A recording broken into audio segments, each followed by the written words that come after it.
y'all? It's your boy No Credit, and I'm back again with another one. I need you guys to do me a favor, hit that like button, hit that subscribe button, hit that notification icon for more videos like these. That being said, let's get into it. Terence Crawford autographs the fight of the decade, fight of the century. This was built to be, if there was any 50-50 fight, Terence Crawford versus Errol Spence Jr. This is the fight. This was the boxing fans' favorite fighter fight. Anybody wanted to vote for the fight they wanted to see in the sport of boxing. Whether Deontay Wilder versus Anthony Joshua, Alexander Usyk versus Tyson Fury, Joshua versus Fury, any of those fights, the number one fight that was voted for was this fight. Whether David Benavidez versus Canelo Alvarez, Gervonta Davis versus Ryan Garcia, Gervonta Davis, Shakur Stevenson, Gervonta Davis, Devin Haney. This was the one that everybody wanted to see. Bud Crawford versus Errol Spence. You know, when we thought we was never going to get it. After years of Errol Spence and his team claiming that different sides of the street narrative, saying everything they needed to say to prolong the fight. We wanted to see Errol Spence get that ass whooping a long time ago. We've been wanting to see him get beat a long time ago, man.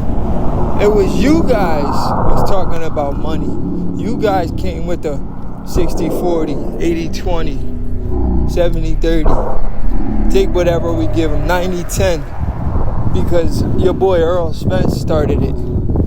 It's like the people behind the scenes was telling Spence, say this, bro, say this. This is going to prevent Crawford from fighting you. As long as you keep saying this, you keep making these excuses, then the fans are going to buy into it and nobody's going to want to see it.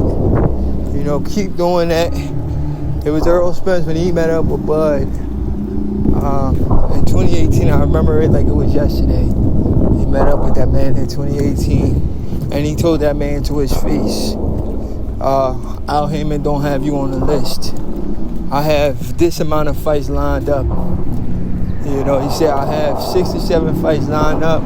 Kind of similar to what Gervonta Davis just said with Shakur Stevenson. He said, I have this amount of fights lined up. After I fight those fights, then I'm going to entertain the Shakur Stevenson fight. Which is ridiculous. Same shit all over again. Shakur versus Gervonta. But anyway, moving forward. Spence told Crawford to his face when they first met up.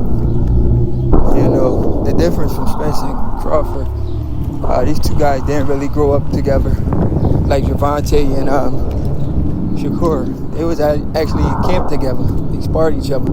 Crawford and Spence never sparred. I remember there was a rumor from what's his name? Shane Mosley. He said, oh yeah, I heard he sparred Crawford and he pieced him up in sparring. Completely made up the story. And everybody was running with it. I was like, why? When did these dudes ever spar each other? But both guys never wanted to come out and defend it because it was good promotion for the fight. Shane Mosley really came out and said that. He said, I heard about the sparring, or I seen the sparring. Spence beat him up in sparring, beat Crawford up in sparring like he did Floyd Mayweather, something like that. Something along those lines. And I was like, what, bro? These dudes never shared the ring with each other. At what point in their career did they ever meet up for Shane Mosley to say something like that? It was ridiculous to hear Shane say that. But anyway, after Shane said that, people was like, yeah, I got Earl.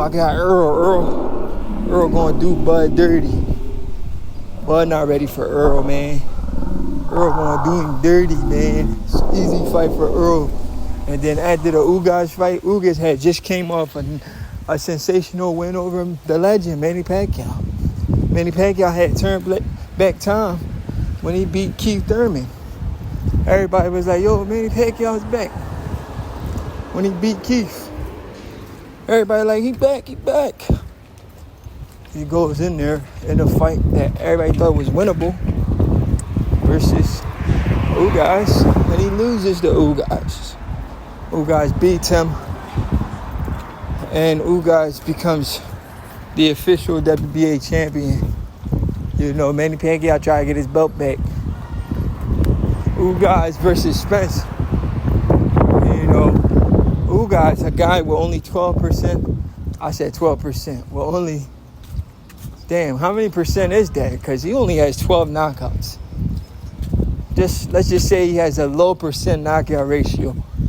Significantly low, under 50% knockout ratio. He only has like 11, 12 knockouts. And people gave him a chance to beat Spence. Even though that wasn't scary in the 6th round. But I never once thought Ugas was going to beat Spence. Spence went in there and fought Ugas, a Cuban fighter who doesn't even fight like he's Cuban. Fight completely different from the Cuban school of boxing. The people from Cuba, they box. They hit and don't get hit. For some reason, a guy with less than a 50% knockout ratio thinks he can walk you down. He thinks he has more power than he does. In the first couple of rounds, he was boxing beautifully, and all of a sudden he just changed his game up and tried to walk Earl down, and which played pivotal in the fight because Earl started punishing him. Earl ended up breaking his eye sockets, broke his ribs. He took a lot of damage. He took so much damage that he just lost his recent fight against a guy Gervonta Davis knocked out at 140, Mario Burns. How you lose to a guy, Gervonta Davis, a guy who compete at 135 right now, it's a world champion at 135, knocked out. And you beat legends like Manny Pacquiao. It's not really adding up because of the significant amount of damage he took versus Earl Spence. He may never be the same. He took too much damage because he tried to go toe-to-toe with a guy who had way more firepower than him and ended up suffering significant damage. Significant damage that'll haunt him for the rest of his life. Anyway, Terence Crawford celebrates his victory. Up, Shakur Stevenson. When Crawford retires, Shakur will have the torch.